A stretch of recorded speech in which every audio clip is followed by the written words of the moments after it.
The New York Sports Machine presents The Shootout with Dr. K. Finale to Nystrom. He scores! Bob Nystrom scores the goal. The Islanders win the Stanley Cup. Matto behind the net. Swings it in front. He scores! Matto! Matto! Matto! Beats him on goal. Shoots! He scores! The waiting is over, and this one will last a lifetime. 3, 2, 1, 1 Here's Dr. K.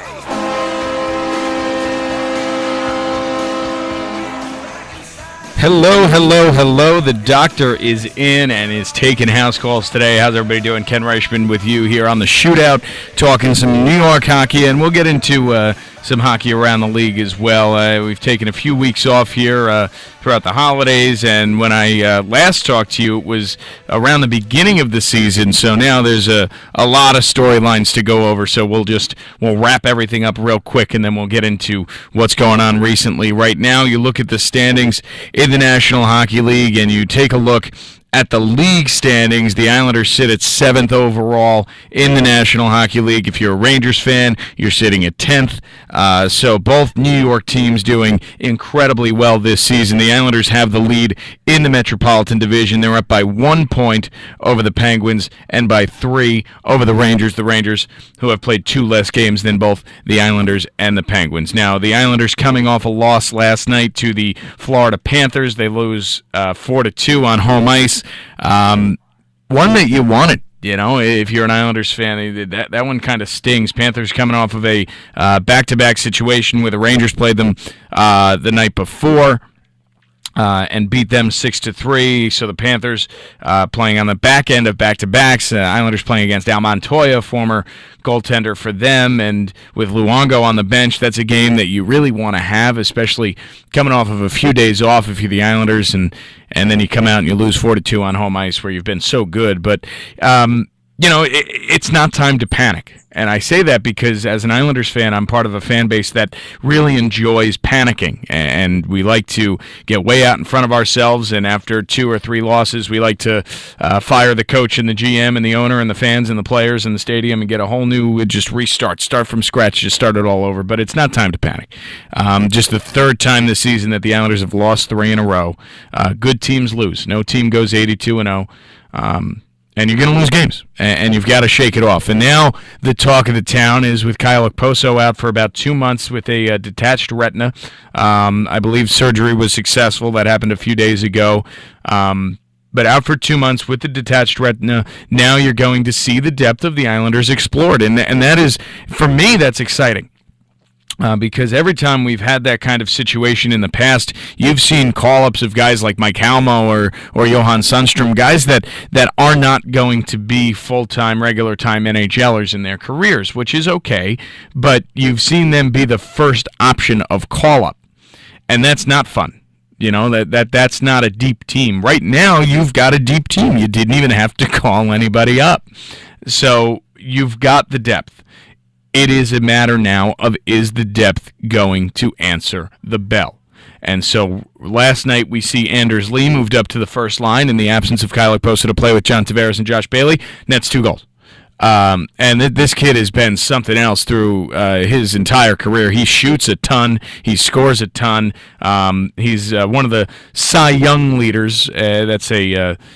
for those of you who don't know, he's got 15 goals and 5 assists. So you compare that to a pitcher who's got a lot of wins and not a lot of losses. So he's a Cy Young candidate. 15 and 5 for 20 points over the course of the more than half a season, and 15 goals out of Anders Lee. That, from some guy who was not going to make the opening day roster, has really showed that he belongs here, and somebody who is going to stay around for a while. Now, on the other side of Tavares, it's been a question mark. Are you going to go with Josh Bailey, who has performed well next to John Tavares over the course of the last few weeks after getting moved up there to play with Kyle Okposo? Or now is it time, with Okposo out of the lineup, to bring up a guy like Ryan Strome? And then you can Goltron is how I would explain it. That is a group of guys who together can perform at a level that not many other players can. I mean, Ryan Strome and Anders Lee have this chemistry together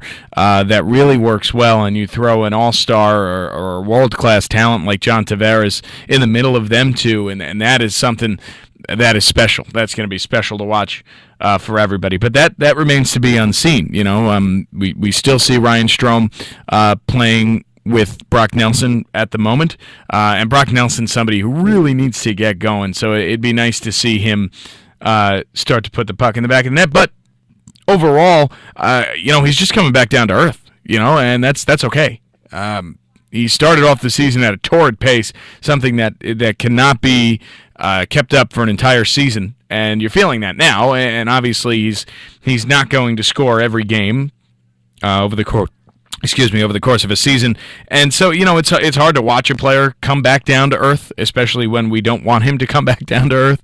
But that's where he is now. He's re-entering the atmosphere, and it's hard to watch because it's annoying, and we want him to score every game. But that's not going to happen, and eventually he'll get back to league average play, which is what happens. That's why numbers are, and I hate math. But I believe in math because it's smarter than me, so I believe him. Anyway, math and the law of averages and the law of numbers says that eventually everything will even out. And right now it's on the down before it was on the up. So eventually we will be on the plane. And that is my understanding of math. And I think I've got it on a pretty, solid understanding. But on the other end of things, still sitting atop the Metro Division, Kyle Okposo out for 2 months. Now comes the chatter with the trade deadline just a few weeks away.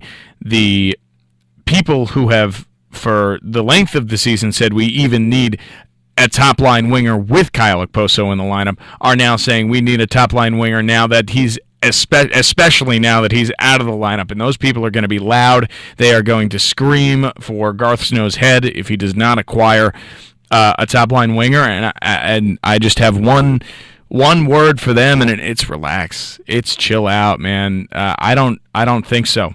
You see an offseason in which you acquire players like Corey Conacher, players like Mikhail Grabovski and Nikolai Kulemin, and other forwards who can, Strome has played well, Nelson has played well, Lee has played extremely well.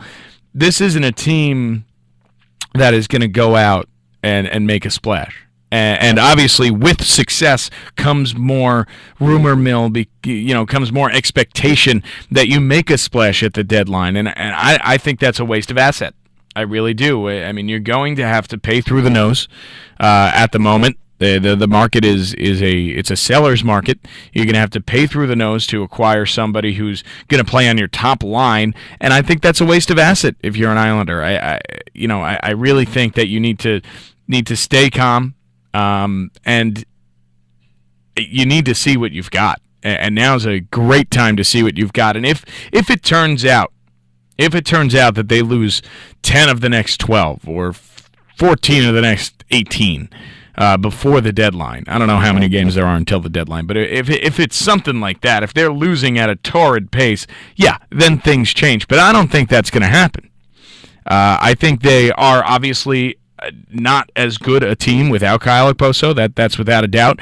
But I don't think it's that bad. I don't think so. I think they're still a winning team without Kyle Okposo, and I guess we're going to find out. So my advice to Islanders fans is to relax and to watch and see what happens, because you can't jump the gun, especially when it comes down to trading away assets. You've got to stay calm, and you've got to see what happens. Now we look across the bridge, I guess. Is there even a bridge? Yeah, there's a bridge. So across the bridge, we look at Madison Square Garden. The Rangers have played really, really well over the last few weeks, have climbed themselves up to third in the Metropolitan Division. They are tied with the Capitals for third. The Capitals, though, have played 3 more games than the Rangers. So the Rangers sit comfortably in third place. They are 3 points behind the Islanders, 2 points behind the Penguins for second.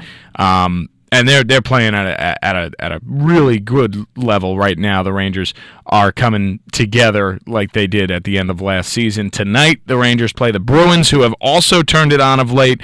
Bruins sit at 4th in the Atlantic, but comfortably.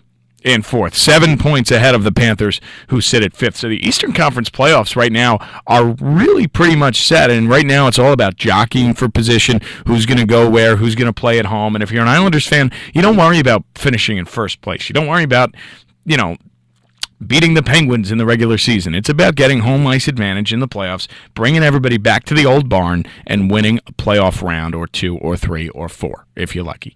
It's about getting everybody back at home. It's about winning in the playoffs. It's not about finishing in first in the regular season. And it would take a total catastrophe for all of these teams that are in the playoffs right now, just a total catastrophe for them to be eliminated from playoff contention. 7 points up are the Bruins in fourth place over the Panthers, and 11 points up are the Capitals in fourth place over the Flyers. So it's pretty much set again. It's just jockeying for position and to see where everybody goes. Henrik Lundqvist ruled out for tonight against the Bruins after taking that puck to the throat the other game. That's a rough one if you're a Rangers fan, but hopefully it's just precautionary. You never want to see a world talent like Lundqvist go down for an extended period of time. Even though you're an Islanders fan, he's just a pleasure to watch. He's too much. So again, you hope he's only being held precautionarily, if that's even a word. I don't even know. Precautionarily. I'll Google it later. So hopefully he's just being held out due to a precaution. I'll say that. So we shall see. Hopefully everything's okay with him. And the Rangers play the Bruins tonight. That game is at 8 o'clock on this Wednesday evening. So overall, I think over the next couple of days you're going to see how things pan out. The Islanders play up. Their next game is going to be Thursday night. That is going to be on the road in Philadelphia. Philadelphia's won their last 4. Not a big concern. They're not a good hockey team. They have Andrew MacDonald, which is always a help for an opposing team. So we'll see. Islanders get back in action Thursday against Philly. They've lost 3 straight for only the third time this year, and they still lead the Metro. Rangers in action tonight against Boston, and then they get back to work not until Saturday in Nashville, and that'll be a fun game. Of course, 2 of the best teams in the league going at it. So that's all for right now. I'm sure I'll see you in just a few days, but this has been the Shootout with Ken, Dr. K, and I will see you all soon, and we will have plenty more hockey to talk right here on the Shootout. Thanks for listening.